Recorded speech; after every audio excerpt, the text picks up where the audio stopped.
Kumusta na ang ating buhay? Namumunga ba ang ating buhay? At kung namumunga ang ating buhay, ano-ano ang kanyang mga naibubunga? Masagana ba? Wow! Sa umagang ito, ang ating mga pagbasa ay nagtuturo sa atin kung paano maging masagana ang bunga ng buhay. Sabi natin sa Salmong Tugunan, nagbunga ng masagana binhi sa mabuting lupa. Maging masagana ang ating buhay sa mabuting lupa. At narinig natin sa ating ebanghelyo ang talinghaga ng paghahasik ng binhi. Sabi sa atin kung ano ang kahulugan ng talinghagang iyon. Na mayroon daw isang magsasaka na nagasik ng mga binhi. Mayroong ibang mga binhi na pumunta sa tabi ng daan. Tinuka ng mga ibon, kaya hindi ito nabuhay,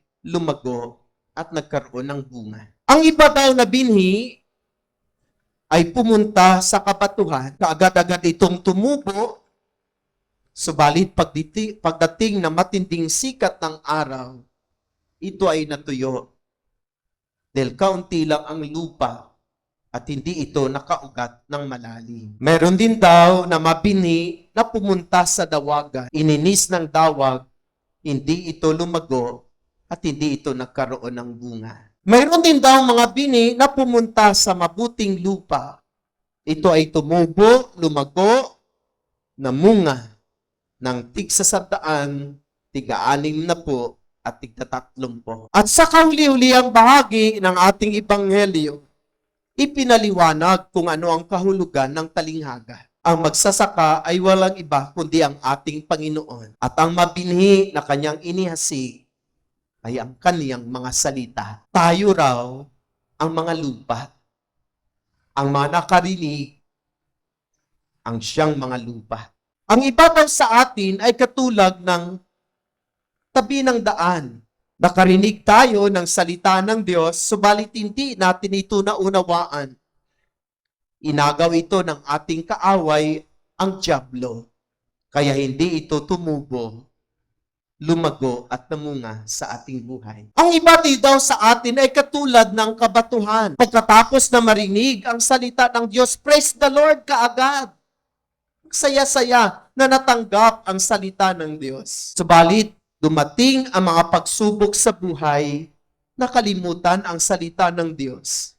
Hindi ito umugat sa kanyang puso, kaya hindi ito lumago at nagkaroon ng mga bunga. Ang iba din daw sa atin ay katulad ng dawagan, na kung saan nakarinig tayo ng mga salita ng Diyos, subalit mas binigyan natin ng halaga ang makamundong bagay at makamundong kayamanan. Kapag niyaya tayo na magbibliya rasal, sabi natin busy tayo dahil hindi natin masara ang ating mga tindahan at marami pa tayong magawain. Kaya mga salita ng Diyos ay hindi rin lumago at nagkaroon ng bunga. Subalit, mayroong iba sa atin na talagang katulad ng mabuting lupa. Pinapakinggan, inuunawa ang mga salita ng Diyos at pinagsumikapan ang mga ito ay maisabuhay kahit hindi madali. Kaya nakikita sa kanyang buhay ang mabunga ng mga ito. Ngayon ang tanong, sa apat na pinuntahan ng mga inihasik na binhi, saan po tayo dito? Tayo ba ay tabi ng daan? Tayo ba ay kabatuhan? Tayo ba ay dawagan? O tayo ba ay mabuting lupa? Mga minamahal na kapatid, linggo-linggo, naghahasik ang Diyos ng kaniyang salita. Pagkatapos nating mapakinggan at matanggap ang kaniyang mga salita, sumisigaw pa nga tayo, sumasagot pa nga tayo, salamat sa Diyos.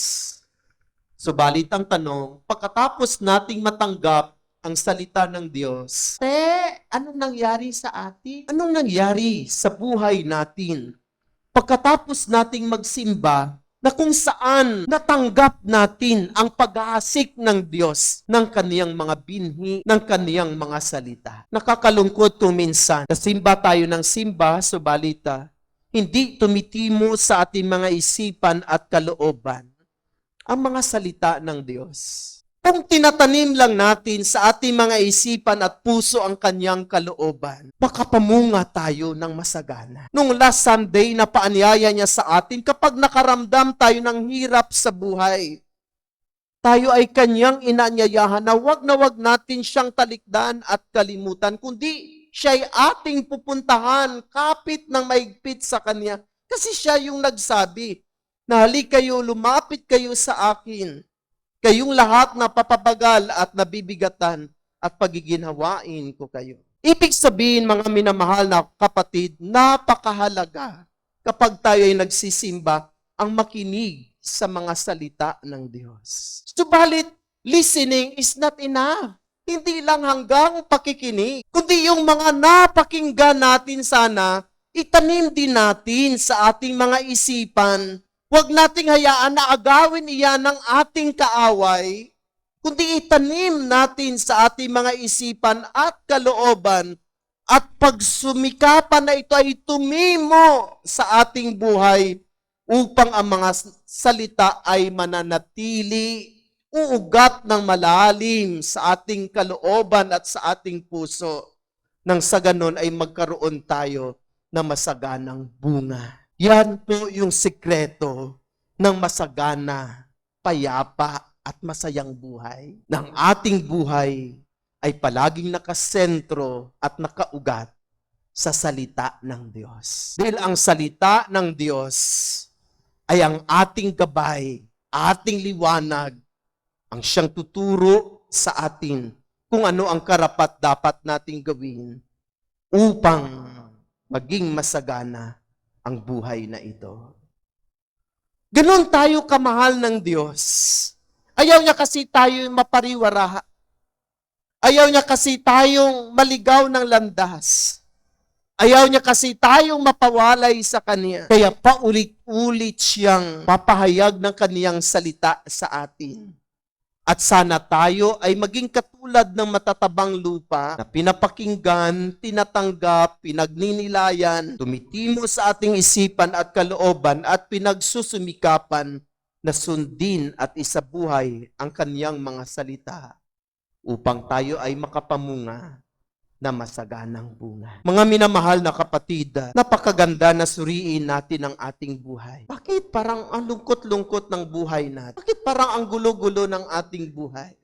Bakit parang walang direksyon ang ating buhay? Bakit kahit anong pagsusumikap natin, parang kulang at hindi sapat? Baka merong problema. Baka ang ating buhay ay hindi nakasentro at nakatuon sa salita ng Diyos. Kaya sa araw na ito, tayo ay Kanyang pinaalalahanan na sana pagsumikapan natin na tayo ay maging matatabang lupa upang tanggapin natin ang paghahasik ng Diyos ng Kanyang magagandang mga salita upang ang mga salitang ito ay tumubo, lumagbo, at mamunga sa ating buhay ng tig-100, tig-60, at tig-30. Mga minamahal na kapatid, gusto mo bang maging masagana ang buhay? Makinig palagi sa salita ng Diyos.